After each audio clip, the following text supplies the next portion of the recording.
Money Vikings, welcome. Hope you're doing well. Thank you for joining. You can see I've got a bit of a whiteboard video I'm going to do today called Managing Your Money During Tough Times. Hope you had a great Easter and holiday with family. I got my coffee here too, so ready to go, all pumped up.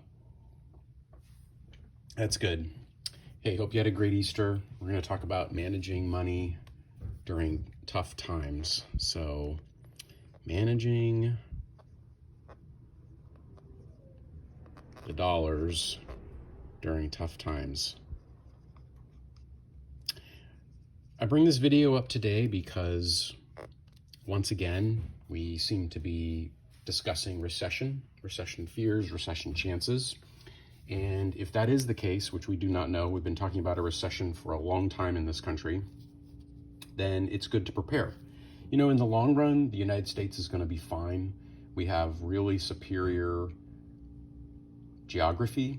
We have a superior system, and we have great companies and great people and the rule of law. So we're going to be fine, but it's still good to think during these times of ways to strengthen ourselves. So the first thing I will talk about in terms of managing money during tough times is to just sort of stay positive, because we've been through tough times before. There will be tough times in the future, but we're going to get through it. We've gotten through it before, and if you're of working age, you've probably gone through a couple of financial bumps in the road. So that's my sort of number one thing is stay positive, okay, and focus on the things that you can do, and try to accept the things you can't control, and just take a day at a time and focus on the things that you can do with the energy and the time you have. So staying positive is more than a mindset. It's also action. It's taking the action you can when you can. And the second thing I'll say is taking a hard look at really looking in the mirror. Assess your sitch, okay? Your situation. This is a hard look in the mirror. Where is the spending going wrong? Where is the income maybe not where it should be? Where are the debt levels not going right? What are those habits that are holding us back? We all get into habits, and we can all get into ruts. So it's important at times to assess those things. Hey, at one point I had to pull back on the magic cards, I'll be honest, because I was having a good time, but then I started looking at how much I was spending, and I had to pull back. Plus, magic has become really frustrating. Okay, the next thing I'll say is think about the family. Okay, think about your family. If you have a family, think about your family. That's where the heart is. Okay, think about your family. Discussing how everyone can chip in. I would say trying to not create fear in kids.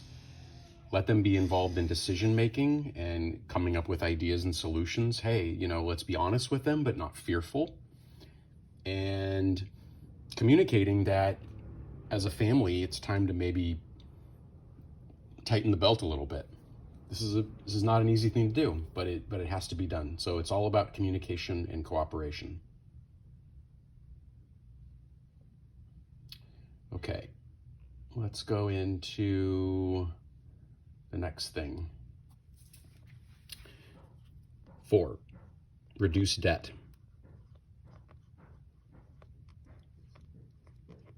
We have a whole section in Money Vikings at truewealth.moneyvikings.com about reducing debt. Debt is an interesting thing. Debt, we all understand, can be a tool. So it's notorious in real estate for debt to be a tool. I would not have been able to buy my house and live in it all these years if I wasn't able to use the debt tool. But it is a double-edged sword that can also cut you. So, there's your Viking metaphor for the day. It's a double-edged, battle axe. It can cut us as well. So the question about debt is the kind, and is it growing? Now, The idea of good versus bad debt is hotly debated. Some people say there's no such thing as good debt. And I guess in a way I'd tend to agree. But we need to use debt sometimes. Sometimes you do need to take on a school loan to get that advanced degree, to get that better job. Sometimes you need to take on a mortgage to get that house that you can afford. You need to still be able to afford it every month. And those, I think, can be good uses. But in our society, debt and credit are pretty loose.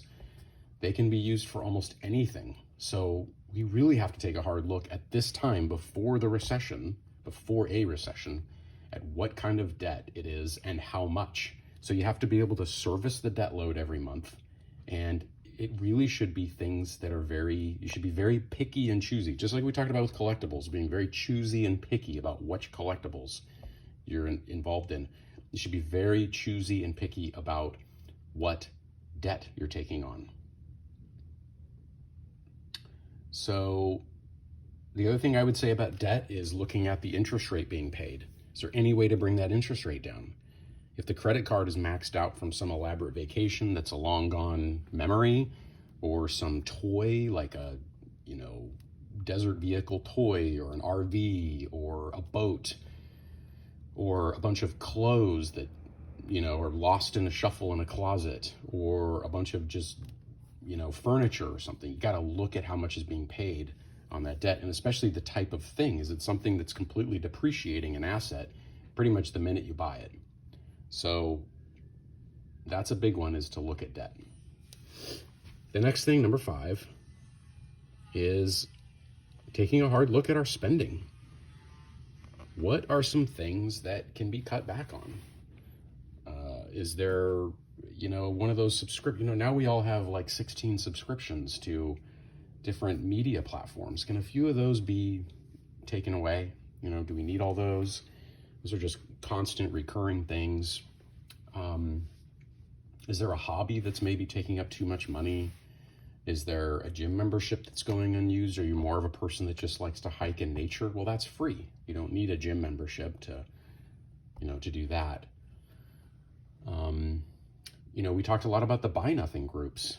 We've saved a ton of money by, getting involved in these Buy Nothing groups. But the point about it is to look in the mirror and to take a hard look. Okay, hard look at the spending. Only you can decide what your highest values are.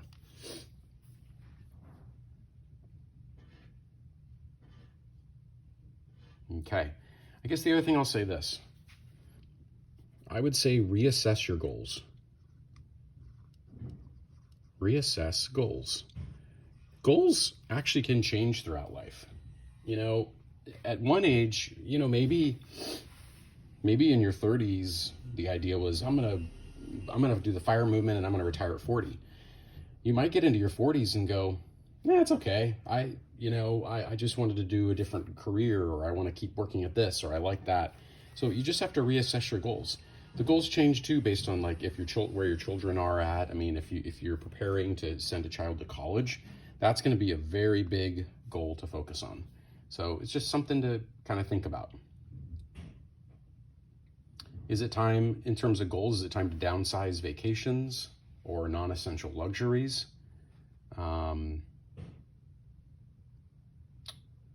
Learning to shop smarter, becoming a do-it-yourselfer. What is it around the house that can be done by ourselves? My yard doesn't look as good as it would be with a professional, but I do my own yard to save a little money, because that would be another expense, another person I'm paying. And the way I look at it, I'm getting a little exercise, I'm outside, and I'm saving the money.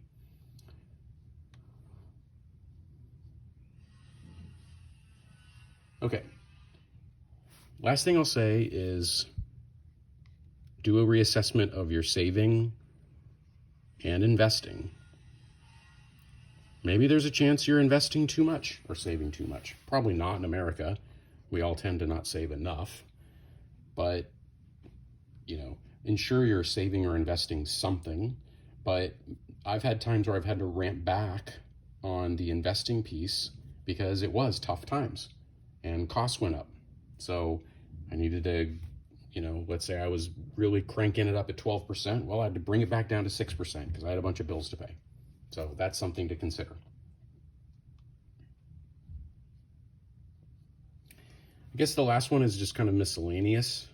And what I'll say here is consider your stuff, consider garage sales.